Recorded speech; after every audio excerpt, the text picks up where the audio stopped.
kita sekarang mungkin kita ini juga diberi waktu. Jangan sampai nanti pintu pengasihan tertutup, gitu ya Pak Novia. Jadi kita tidak tahu pintu pengasihan tertutup. Padahal Tuhan selalu memberikan kesempatan buat manusia bertobat, ya. Nah, makanya jadilah kita 5 anak darah yang pandai, yang selalu menyiapkan minyak di lampunya agar lampunya tetap hidup, dan ketika pengantin pria itu datang lampunya hidup. Ya, ini semua simbol-simbol, ya. Itulah nubuatan itu. Kemudian hari Kamis yang terakhir tertulis dalam Mazmur 67, bersaksi. Bersaksi itu tugas kita. Selagi kita masih hidup saat ini, kita bersaksi. We are a missionaries, ya.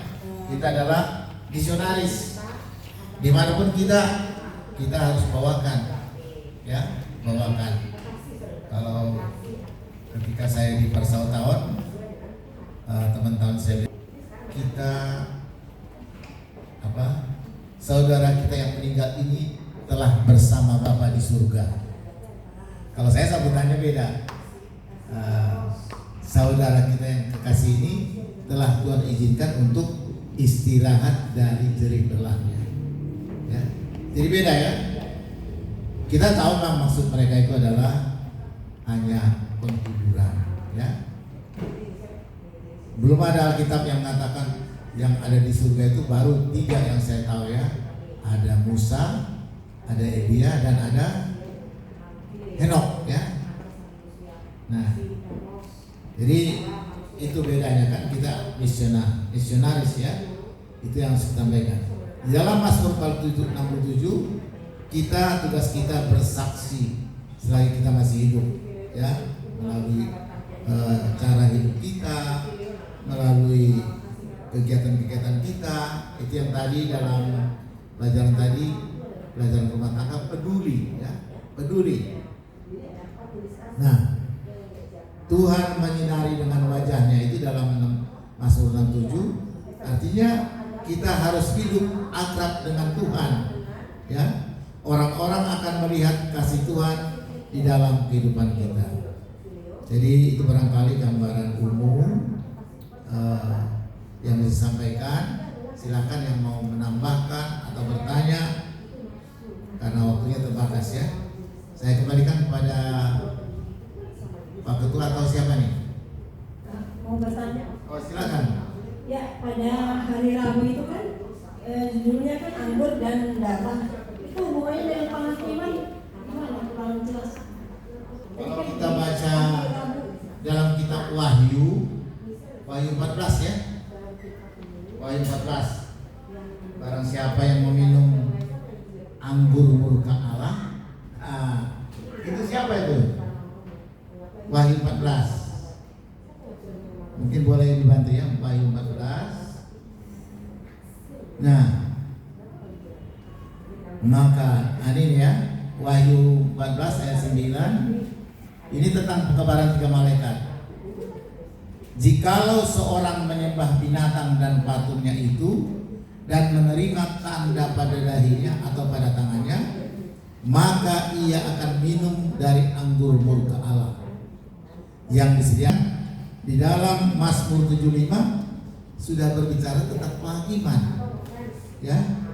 Dan di dalam Perjanjian Baru, di dalam Wahyu itu juga berbicara tentang penghakiman. Nyambung dia, ya, nyambung. Jadi yang diminum bukan anggur yang memabukkan, bukan. Tapi di sini anggur murka Allah, ya. Itu kaitannya dengan penghakiman. Gimana, boleh tolong? Atau silakan yang menambahkan.